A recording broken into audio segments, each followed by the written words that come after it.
How is it going, guys, and welcome to the channel. And as you can see from the title, James is going to be doing the rear BCS delete today. Mine's already done. It was done before I brought the car. I haven't done it myself, so he wants to try it on his, so we're going to use my car as a guide as to how to plumb his up as well. I'm not advising you do this. A lot of people sort of say against this. It's not good. Basically gives you a full boost in first and second, so it's down to you if you guys want to do it and risk it on your car. It won't hurt, I don't think. It's just giving you a full boost in first and second, so you're going to get a lot of more wheel spin and stuff like that. But you know, I've never had a problem with mine being done. Since I've had the car, and obviously James wants to change this as well. We'll plumb it up and then leave all the stock sort of stuff out of the way, just to see if he likes it or not. And if he does like it, just rip it all out, and then that'll be done. So what I'm going to do is I'm going to walk you through what lines you need to disconnect, and then how you plumb yours, and if it's something you want to do. So let's crack on. Right, on James he has the genuine fake EDS inlet manifold on it, so the lines will be a little bit different. The line you want to be disconnecting first is if you have an EDS, it's this one here. But if you're obviously on a stock manifold like me, which I'll just walk over to my car. Obviously you can see the blue hoses on mine. It'll be the line sort of there. I don't know if you guys can really see it. It's just there. It's the same as that black line that's on James's. It'll be obviously on the stock inlet manifold which comes round. So we're going to disconnect that now on his, and then I'll basically walk you through what you need to disconnect and where. Right then, as you can see down on your recirc, you've got a vac line which obviously runs round.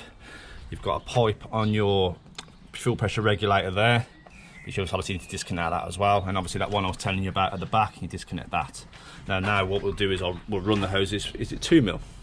2 mil or 3 mil? 3 mil hose. It's 3 mil hose you'll need to obviously go over all the connections basically. So if you need to buy a lot of 3 mil vacuum, well, not a lot, but quite a bit, a good amount, so a couple of meters. But yeah, we'll start plumbing that in now, and then let's see if it all goes together.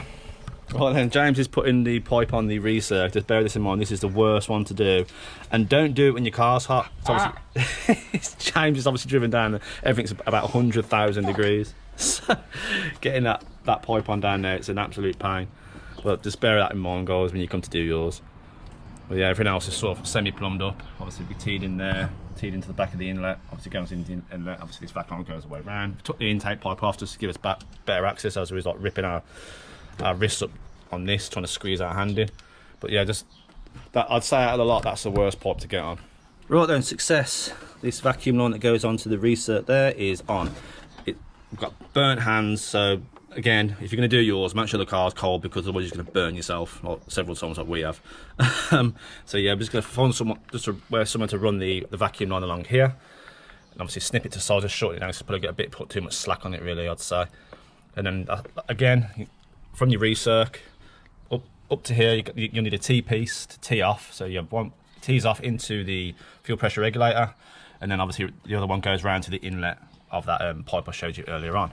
So then that's pretty much it. So it's a case of just tidying everything up, obviously putting all everything back together, like the intake pipe and stuff like that, and then hopefully that should be it. But we'll go out and have a look. Right then, we're all back together. As you can see, this is what he's done with this. He's just zip tied it just along here, comes up along here. Obviously it's black pipe as well. It looks a lot better, to be fair, I'm not gonna lie, than mine does. Obviously the old stuff's just dangling here at the minute. It's just to see if he does like it or not. Because it's pointless ripping all this out and then him to go in for a drive, not like it, and having to put it all back in again. So for the first test drive, he's going to leave it all out. And obviously, I showed you where all the lines are. It's as simple as that, guys. It's the same as I walked to mine's blue. Mine is a bit more stand out to you. Got this wind again. Again, look, yeah, so you see the blue line goes to the inlet down there. It comes up to a T just there, to the fuel regulator. And then this blue one comes down. You can't really see it, but down there, obviously, is a recirc. So yeah, we'll take his out for a little run now, see what he thinks, and then go from there. And hopefully he likes it, or if he notices any sort of difference at all. Right, now around the drive now, obviously the car's up to temperature, you can see coolant's up, and obviously the engine has burnt ourselves several times. We're in seconds now, so just see what he thinks.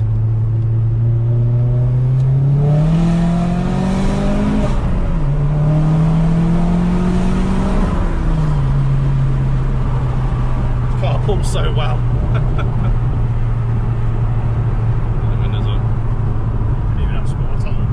Sport mode on.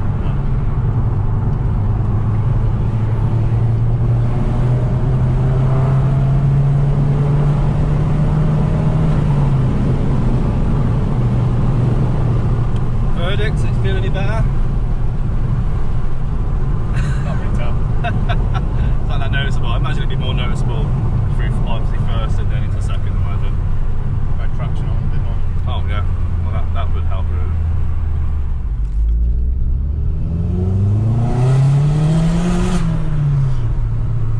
Yeah, that seems to pull a lot better than it did before, but I don't know. What does it feel like to you?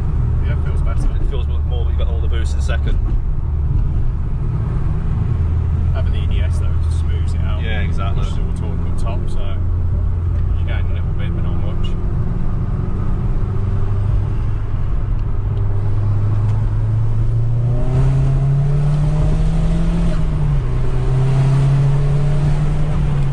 Right then, that's it for this one. He's happy with how it feels, so it's staying on. So we're just going to remove all the stock stuff out of it now. You need to leave the rib, the actual boost controller, and that in the back anyway, because otherwise it throw a code up on your dash.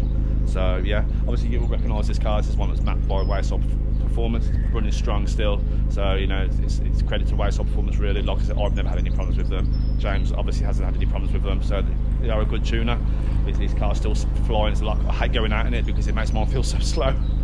But yeah, as always guys, thanks for watching. Make sure you hit that like button, subscribe if you're new, and I'll see you on the next one.